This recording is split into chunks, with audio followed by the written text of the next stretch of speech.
Ayayere uyo uko kuno apo pano mamuona kere nai anno pura meso anno pura nzebe anno kaya mari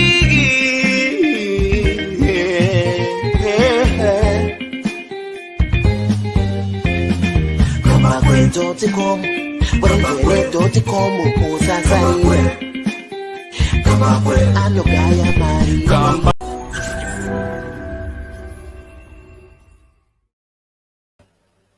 Right, 24 July 2022, and today I'm joined by ForUs Party President Miss Manyara Irene Muyenziwa. How are you, ma'am? I'm doing very well, Kombake. How are you yourself? Fantastic. I'm doing very well. And today we're going to have a very, very quick discussion. It's been a very, very hectic week. There has been a lot of events in Zimbabwe, and I don't want us to keep people too much on a Sunday.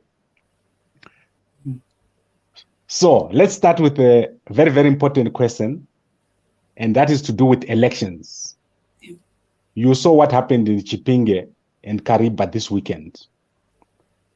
ZANU-PF almost winning those elections in Chippinga, almost half of the elections in Kariba.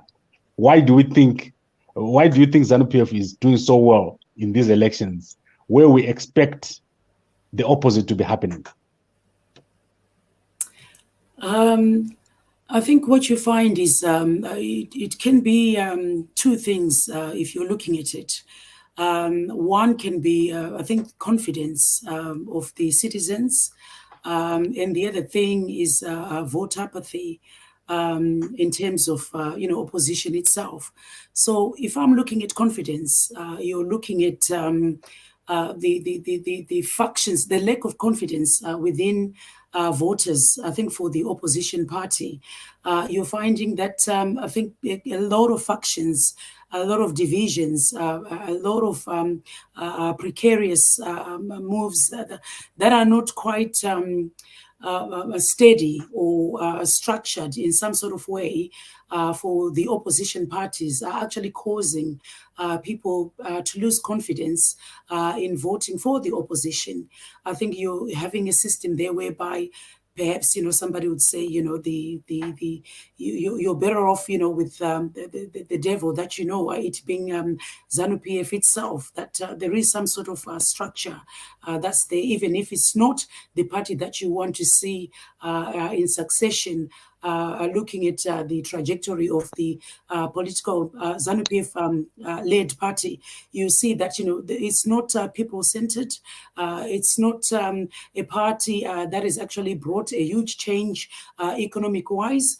And then you wonder, why people are still voting for that particular party. But it's a party that has been there for quite some time, and they can see, I think, the hierarchical advantage that there is. And everybody wants to have a sense of belonging to an institution, which is where I think the opposition is lacking.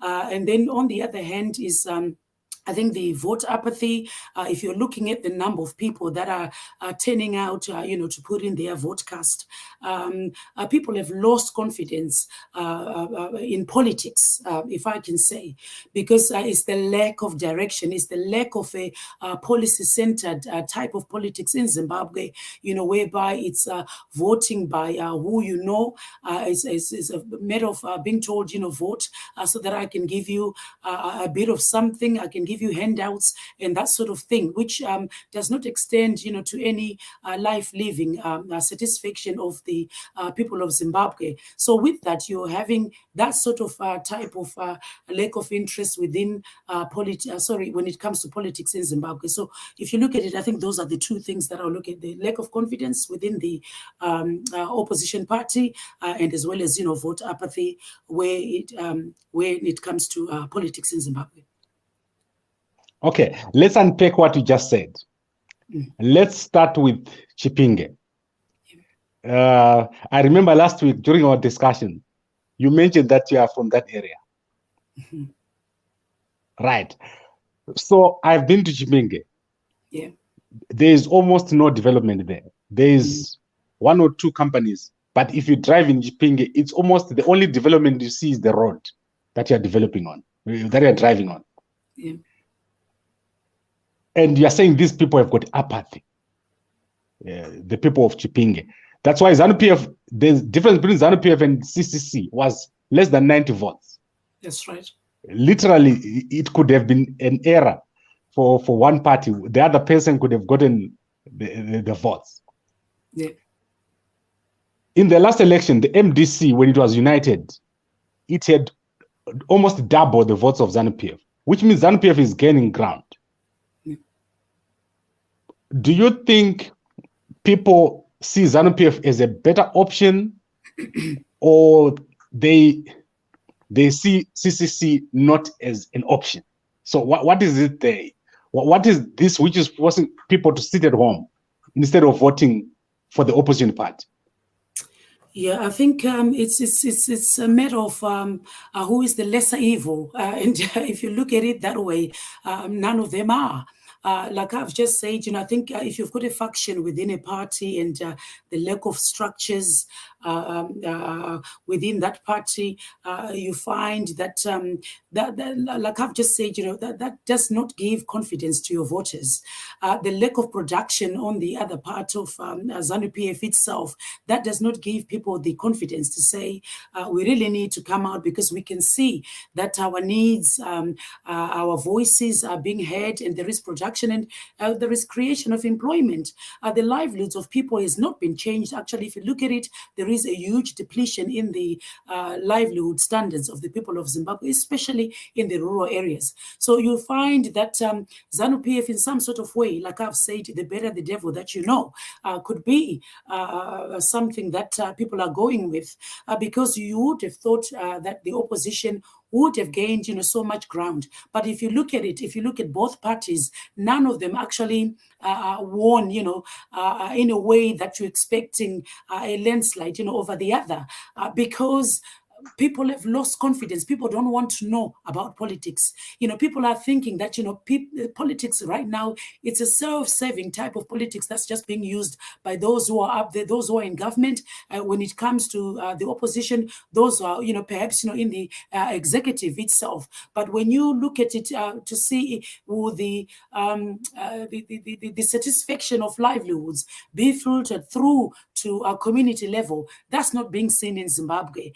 With that, I think that's where you're seeing new parties, like ForUs Party, going into these areas to try and revive the politics in Zimbabwe, to actually tell people in Zimbabwe that the only way you can see the change that you want to see is through your vote cast. So with that, there is no way that you could see either ZANU-PF or the opposition party winning the hearts of people, because at this particular time, in the time of pandemic and so forth, you're finding people are looking for a leader who is there to show them the way, a leader who is sort of like, who's got empathy on the people. At this particular point in time, whether you look at opposition as well as the ruling government at this particular point in time, there isn't anybody who's got empathy when it comes to the people of Zimbabwe. So with that, we're coming in as a new party and putting in our ground, our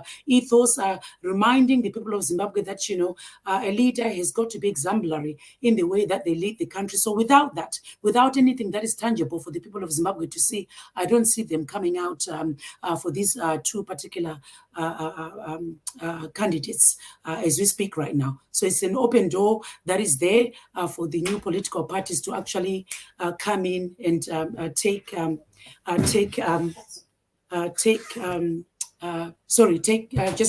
control. Okay, so let's unpack the second point that you raised, which is the point of structures. So CCC, which was contesting, they won without any structures. Mm-hmm. We've raised this issue of structures, but they did win without structures. They won without structures in Kariba. They won without structures in Chippinga.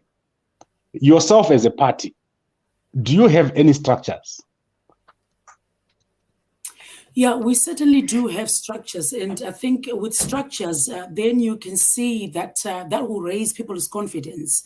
If you've got structures, I think the public have got to know about the structures. It shouldn't be something that should be done secretly. And like I said, that just reduces the issue of confidence with our voters there. So if it was that, there were structures, that are there that can actually see to it, that people on the ground are actually aware of the structures. Like I said, both ZANU-PF and though CCC is a new name, but then it's just an extension of MDC Alliance that has been there for quite some time. So there is some sort of structures there. But then, is it the structure that is formidable enough, for the people to say we can vote for opposition in a way that, you can have a complete landslide whereby you're really assured that, when it comes to general elections, they're going to win, because you're just looking at the demographic numbers in the area. Chippinga is a huge area. You're expecting perhaps, a vote turnout to be roughly about, 10,000, people. So if you look at it, that, both parties are sharing roughly 2,300 voters between them, then you can see that there is a problem in actually having the confidence to say, what is the meaning of structures, within the, obviously with the ZANU-PF, it's just a lack of empathy on the voters. But then with the opposition, it's just a lack of that extension to voters to say, this is who we are, this is our representation, and all of that, takes time. Because if you put in a third party in there, ForUs Party, for instance, you don't know how it's going to be when it comes to the general elections. So which is where it matters, most. So it can go either way, if you haven't got a good confidence within your vote cast. So this is where this is something that you don't want, as a political party. So the issue of structures has got to be something that is formidable enough so that, the voters can come out in huge numbers, not something that, are tinkering on the edge whereby you're not sure whether you're going to win. Like we said, there was just only a difference of 90 people. It could have it could have been, the other way. Sorry. Okay. Yeah. I'm looking now at the tweets by CCC President Nelson Chamisa. Mm-hmm. He's saying you need to understand tough political environment. It's not easy to vote independently and freely. Mm-hmm. I salute the bravery. Mm-hmm. Do you think these elections were manipulated, or this is the usual complaining from the opposition? I think if you look at the trajectory, not that I would say that they've been manipulated or they've not been manipulated, you do have that gray area in Zimbabwe whereby when it comes to elections and ZEC and how everything is handled and where the vote counting goes to, there is a gray area there looking at the history of elections in Zimbabwe. There is always that issue of, are we going to have fair, credible elections in Zimbabwe? That is something that still remains to be a transparency process in Zimbabwe where elections, are concerned. So if you look at it, I would actually, first of all, applaud, that the opposition, did win, though it wasn't by a high, there was a small margin there, but they did win. If you look at it that way, where there is the confusion is you do have sort of like a formality aspect to it where it comes to by-elections, whereby if you look at the history, you do have a tendency whereby you would think that something happened, for opposition to win. When it comes to by-elections, you always find that opposition does win when it comes to by-elections. But when it comes to the main general elections, when it comes where we're going to 2023 elections, you find there is a massive change, with that. So now you wonder, okay, if the by-elections, were a telltale sign to say, it's actually opposition that has got a favor from the public to say, this is what we want to change. What happens when it comes to general elections? So there you do not have the confidence to say, okay, I've won the by-elections. Do I have the confidence to say, am I going to win the general elections where it actually matters? There is the question, what happens there? The difference between winning the by-elections and winning the general elections, themselves. What happens there, that changes things, whereby the by-elections become so different to the general elections, whereby ZANU-PF pretty much, does win, if not by a landslide, pretty much most of the times. They usually do get roughly about 65 to roughly 65% of the vote cast. So this is where the concern is, whereby do we have credible elections? Is it some sort of a formality that is allowed for the opposition to win when it comes to by-elections? What happens, where general elections are concerned?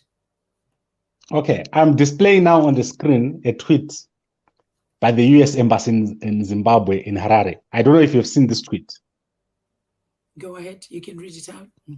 Okay, the United States Embassy tweeted on July 19, so that is approximately 5 days ago. Mm-hmm. They say, we look to the Zimbabwe government to ensure ZEC commissioners offer the integrity, competency, and impartiality the Zimbabwe people deserve. So I don't know if you are looking at this already.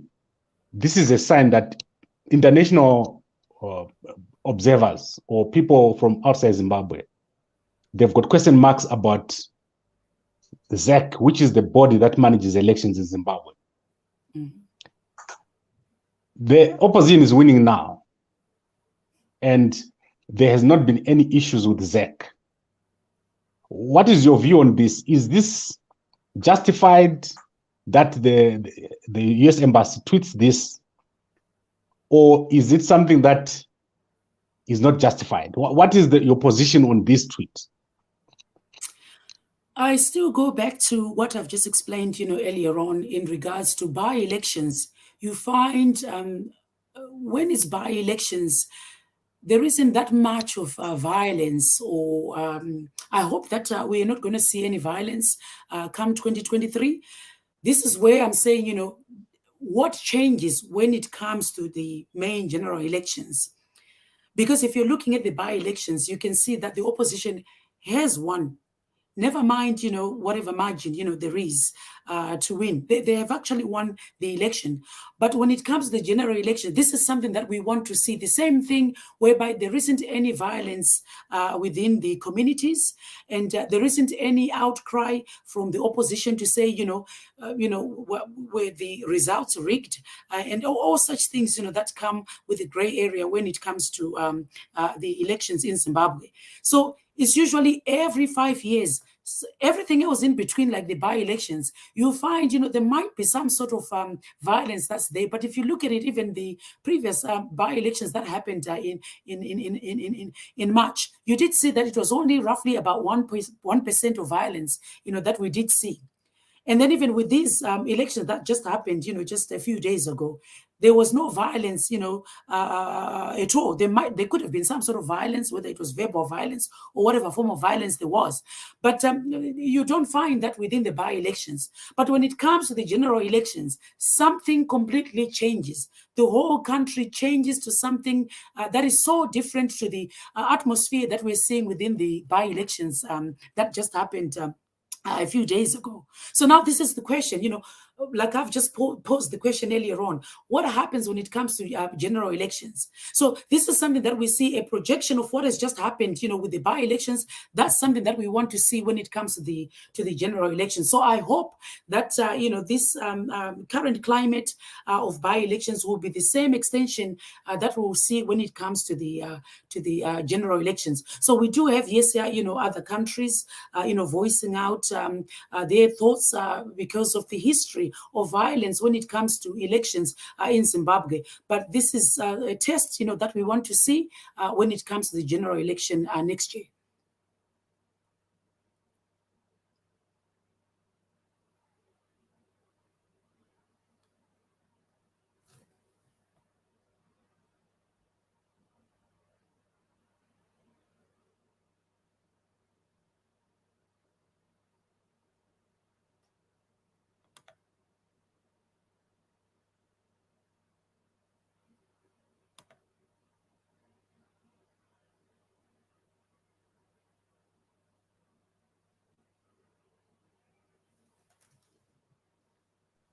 Sorry, I apologize. I was talking to myself there.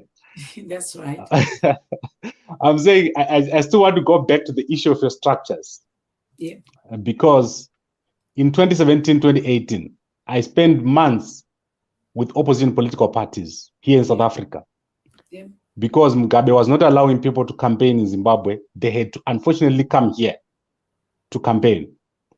And some of the parties that we spend a lot of time with is the party led by Nathan Banana, Dr. Nkosana Moyo, Maim Juru, parties like Free Zim Congress, lots of people. I had at least 12 presidential candidates here. The biggest problem that they all had was that they had a president, but nothing else underneath. How different are you from these political parties? What structures do you have in place right now as a political party? Can we point to your vice president, your secretary general, your board, your women's league, your youth league? Are these things in place, or we only have the president? We do have structures in place. What I would say is, ForUs Party is a liberal and democratic party driven by the will and aspirations of the people. And people do want to see structures within a political party. This is also reflected in the way our structures are formulated using the bottom-up approach representation. Our leadership is structured from cell group, and then we go on to the ward, and then we go on to the district, up to the provincial structures, which then forms the national organs, or what we call the national executive. ForUs is actually very cognizant of the fact, that progress will only happen, where leadership has capacity to balance the fears, interest, aspirations of diverse groups in our nation, especially from community perspective, going up the structures. So structures are very important, to us. Like I've just said, we do have that in place. We're not just starting from just the district level and then the provincial. What we did is we started actually from the cell groups. Like I've just said, from cell groups, then we moved on to the ward, then the districts, then the provincial structures, like I've just said, and then they form these national organs, or our national executive. Our leadership is drawn from the country's 10 provinces, which with our national chairman from Mashonaland East, our deputy national chairman from Mashonaland Central, our Secretary General from the Bulawayo region, Deputy Secretary General from Mashingo, Information and Publicity Secretary from Midlands Province, and then we do have the Deputy Information and Publicity from Matabeleland North, our Youth Secretary from Matabeleland South, and the 4 deputies from Manicaland, Mashonaland West, Harare, and Matabeleland North. So you find as well that, we've put in our women's structures as well. We've got our organs of Women's League, our war veterans, our PWDs, our youth wing, and main wings, that reflects the same balance as well as the our national, executives. So with that, we do have structures in place. Like I've just said, this is our representation, which we have taken from different provinces, so that we can have a diversified executive that has got some sort of representation whereby nothing is pretty much localized in Bulawayo and just Harare. So you can see that, we've got a spread, within our structures, so that each and every corner of Zimbabwe has got some sort of representation. Okay, that brings me to the next question. Mm-hmm. Are you guys not going to start fighting each other? Because what I've realized that opposition parties in Zimbabwe, they are notorious for fighting. There is no opposition party in Zimbabwe that does not have a fight. we had a political party here that we're featuring almost every week. And within a few months, they started fighting over resources, fighting over ideology, fighting over positions. And this goes further. As an opposition, as a bloc, you've got duplicate structures to each other. The structures that you just mentioned, they are there in CCC, you have them in ForUs, they are there there's PDP, MDC, all these parties, they've got structures everywhere. Mm-hmm. Some of them, like today's elections, they got 47 votes in Chippinga. Are you guys not going to be fighting each other? What have you put in place as a form of governance to avoid fighting each other?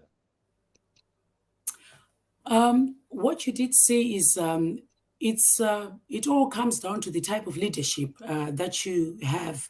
I think an understanding of the hierarchy and as well, like I've mentioned before, having, I think, an open door policy when it comes to discussing factions, issues that have been raised from community level. And I think these structures are very, very important, which you're finding, I think, with quite a lot of opposition parties. You find there isn't that hierarchical structure that ForUs Party has. I'm sorry about that call. So there isn't that hierarchical structure that you see when it comes to other political parties that we've managed to put in place from the word go. I'm sure if you watched, how we launched, we did it the right way, coming up with the constitution. We made sure that was available in understanding our party structure. And then we came up, that was followed by the manifesto itself, of which if you did look at, how we managed to do the process. We did it the right way. If you watched on our manifesto launch, we did call all our MPs, all our representation, all our members within all these different structure groups. If you watched, our manifesto, you can see that, we managed to get everybody together. But that before we did that, we managed to discuss, the party's ideology, where we want to go, our vision, and so forth, and our constitution, and the outlay of our constitution. So when all of those people, came to that manifesto launch, everybody was in unison. Everybody was on the same ground. Everybody knew the hierarchical structure of, if there is a problem, who to go to first. Who is the next person, of which you find, most of these opposition parties, are notoriously known for just having the leader, as myself, as the leader, having to answer all these different issues. I cannot do everything alone. I think, you've got a lack of transparency there, whereby if I'm trying to answer for financial resources, how they're supposed to be spread within a party, that becomes a problem. If I'm trying to answer for the women group, Women's League, to say, how do they go about within their activities, the hierarchical structure, who do they put in their positions, then you've got a problem there. If I'm to go into our youth structures and say, I've got a voice within the youth structure, they've got to come and report to me direct, what you're finding with your main opposition parties. That is what you have. So these are some of the things that were discussed even within the social network, groups, to say, these are the factions that are causing a divide within the parties, because you're only reporting to the president. So when you've got such a problem, you're not going anywhere, because you've got to have what I say, an open door policy, whereby, people are free to speak to anybody within their community level structures. Like I've said, if there is a structure within our cell groups, I'm not expecting somebody from the cell group to jump from a cell group and ring the president to say, we've got an issue with this, because I'm expecting to have a hierarchy within that cell group, within that ward, within that district, within that provincial presidential structure before they can come to me. And I'm sure that can be resolved before it isn't come to me, of which it can come to the president, I think, as a report, perhaps, every quarter or whatever length of time that you say, you can have a discussion with the leader in regards to, recurring issues or ongoing problems. Okay, I'm just displaying there your launch. And if guys want to watch this, you can go to Zimai. And this was published on Zimai. Very interesting launch.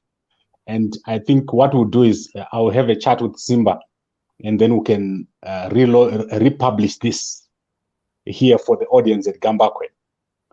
But my question on a coalition, I think from last week, it still stands. Mm-hmm. Who should initiate a coalition? You've got the big opposition party, which is the CCC.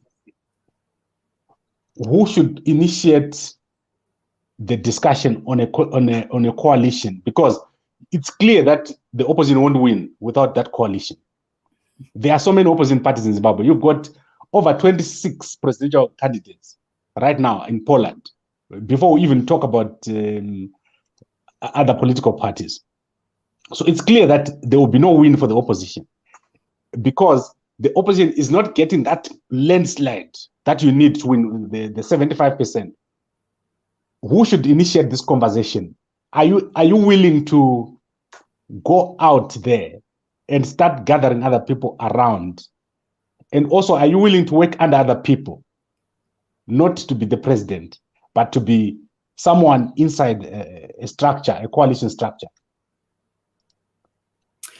Like I've said, I did not rule out any coalition or a grand coalition, like I've said, of all different political parties, of which I think the truth, which is where I think the by-elections do not show the trueness of the political climate in Zimbabwe, because you're looking at the by-election just having the two main parties, people having their vote cast. It's different when it comes to general elections, whereby all these different political parties, have got something within, the port of the vote cast. So that's where you can see that there will be a huge change when it comes to the general elections. So with that, there will be a vote divide. So we will be sharing votes amongst the opposition itself, of which myself, I've reached out to so many different political opposition parties to see, if we can come together. We've set down, I think, 2-3 parties that have managed to join for us, and of which we said, we shall be announcing that I think near such time that everybody is comfortable and ready for us to announce. But the problem is, I think you do have some strong opposition parties that do not want to meet with other opposition parties.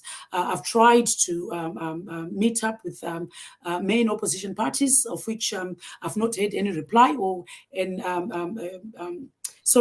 reach out from them to say, they would like to meet up, with other political parties. That's where the problem is, of which, like I've said, I've done that myself, but it's the main opposition parties that do not want to meet because they regard you as small parties and you're not worthy, perhaps, their time, which is a problem in Zimbabwe, because you would have thought that all opposition parties, can come together because we do have, I think a common ground. But then again, it comes to, do we have the same values? Like I said, I did point out, the values of transparency, accountability, and so forth. And looking at, how the financial outlay, has been handled, by both, the current ruling party as well as the opposition parties, because there isn't any type of, formidable institution that's there that you can say we can rely on, as voters. So with that ForUs Party, like I've said, is quite interested and willing to sit down with anybody to discuss. But it has got to be somebody, like I've just seen that said, earlier on, that a lot of factions within opposition parties, like you've mentioned, other parties that have been here, have had quarrels, so many arguments and so forth, and then ended up, perhaps, dividing to the point, where some of them, ended up not being political parties in existence as we speak right now. So there is the problem. I'm looking at the type of leadership. I trust my own leadership. I think you've seen, like I've said, the way I've handled, coming up with a new party and where we are, right now. You can see that there is a trail of leadership that is there in understanding. We start with the constitution, we come up with a manifesto, then we've got our policies, and that's the other thing that we are introducing in Zimbabwe. Like I've said, our politics has got to be policy-centered, of which you're not finding that within the current ruling party, you're not finding that within the main opposition party. So then you ask yourself, where is the direction that you're leading Zimbabwe? What is the vision for Zimbabwe that you have? If we speak at this right now, that, you're going into these by-elections, but the people that are voting are non-informed. There isn't anything that they can say. There isn't a change that they've been given by the main political party. There isn't anything that they've been given by the opposition parties. What they've just seen is factions and the lack of direction within the opposition parties themselves. With the lack of direction, you can have once you don't have policies in place that speak to the people. I've been into these social networks, explaining to people, informing people about, for us, our vision, our economic policies that we have, that we need to put in place when we come into power. You're not finding that within the current ruling party. You're not finding that within the opposition, especially more for opposition. I did have a lot of main opposition parties coming in these social platforms, actually, devaluing the main reason why we're having policies in place. What you heard is, I had very much from opposition party, members telling me that, discussing policies is not a matter. What we just need to do is to see ZANU-PF go. And I said, how is it that you're making people understand where you're going? What is your vision? What are your policies that speak to the current economic climate, to see, how you're going to turn around the economy. You can't just walk in and, wassail into president's office without speaking to the people on the ground.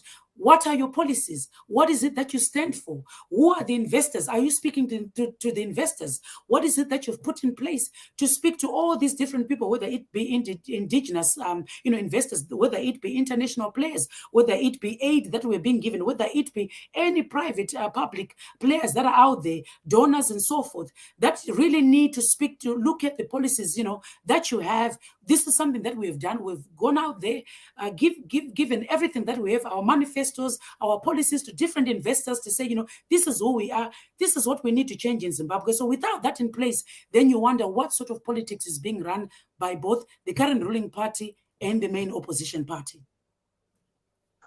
Okay, President Manyara Irene Mienziwa, I think what we need to do is, maybe we need to have an episode next week where you tell us more about yourself.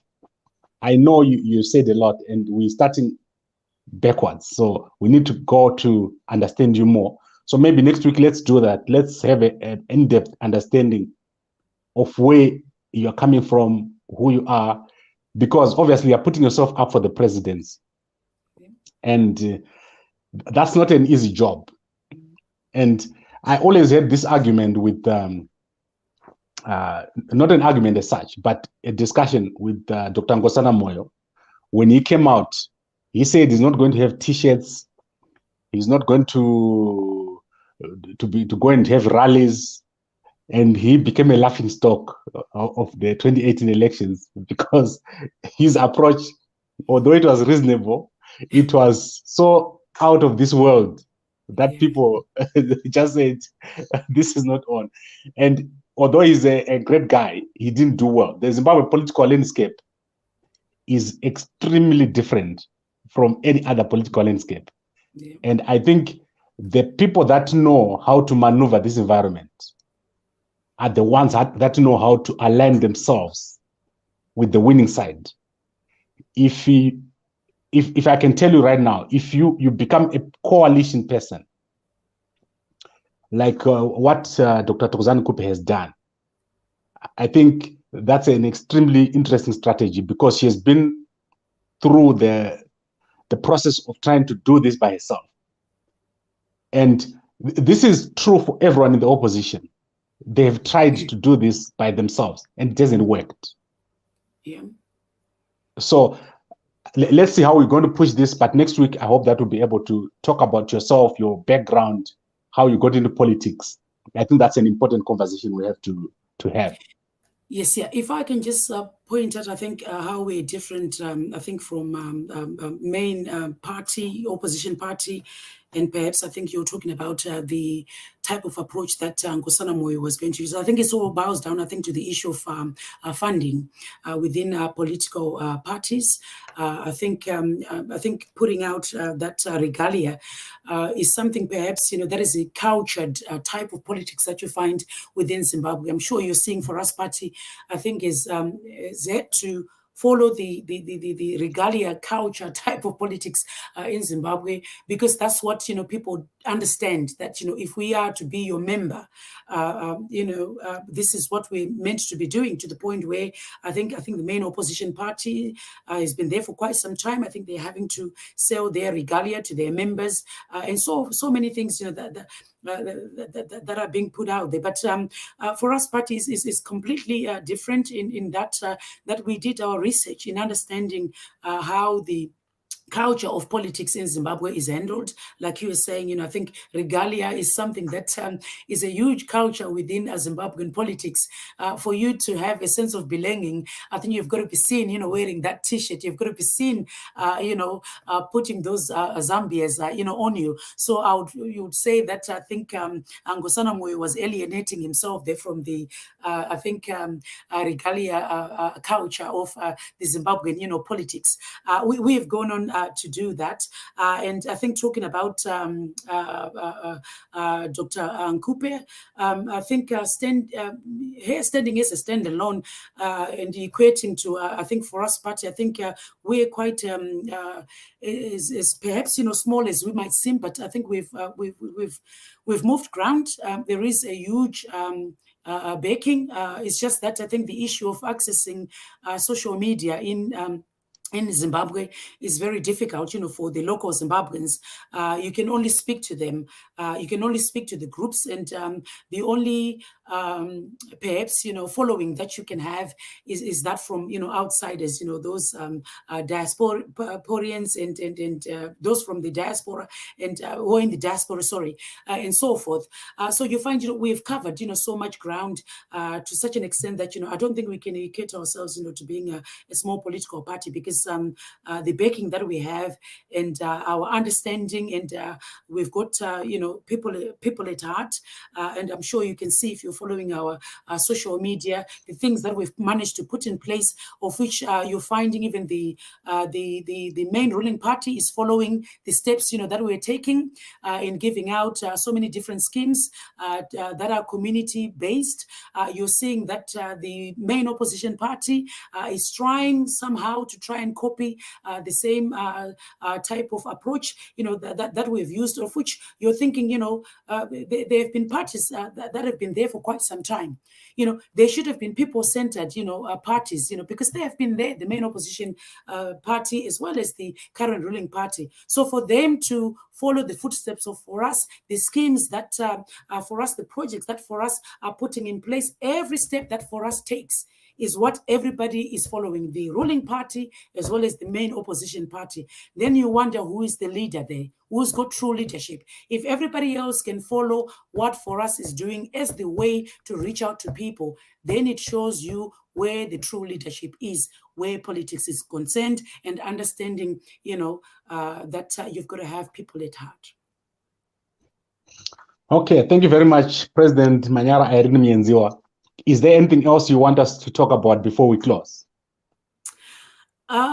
Yes, and that's, I think we left out the main thing of, I think, gender representation. That's a topic that I really like touched because we are a patriarchal society in Zimbabwe, and women's voices, are not heard, or cannot be heard. So this is something that we really need to look into from a political landscape to see, how we can reach that 50-50 representation in the executive, in the main ruling party, as well as opposition parties, themselves. I think I really need to talk about this, because without that change, of which we were talking about the vote cast itself, if you look at the trajectory history of the number of people who actually vote in Zimbabwe are women. Like I've said before, you're looking at 65 to 70% of women being the main, putting up the vote cast in Zimbabwe. So that says something about who wants to see a huge change in Zimbabwe. So that's something that we really need to open up and let the women speak in these important, positions. And it's not just limited to that. The problems that we have, we see women still, facing hurdles in respect of opportunities, to ascend to commanding heights in the national economy as well. You're looking at limited access to finance, limited access to land and freehold property, limited opportunities to influence, policy direction. And if you're looking at the legal, cultural, and patriarchal barriers, this is something that we really need to look into, of which, for us, we'll prioritize, gender mainstreaming through visible initiatives, that confer equal opportunities to women. Okay, that was great. And I apologize for this long discussion. I wanted us to keep this very, very short, but obviously there's a lot to talk about. Mm-hmm. And there are very few women who can articulate the issues that you're articulating. I think you will see as you go on that most women in politics right now in Zimbabwe, they're not at your level. And I really appreciate you coming here every week to talk to us. Thank you very much. And I will see you again next week when you talk about your history and your career and your plans. Thank you very much for having me. Thank you, and good night to everybody.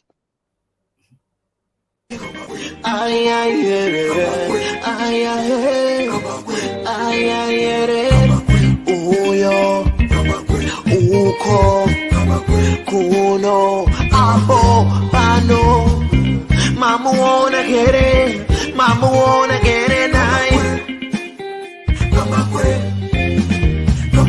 I know pura meso, I know pura nzebe, I know kaya marigi.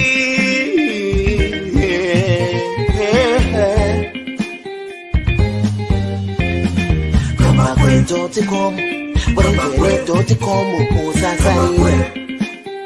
Kama kwe anogaya mari. Kamba kwe uyo, anotara mari, anogaya mari. Garai mamunzwa.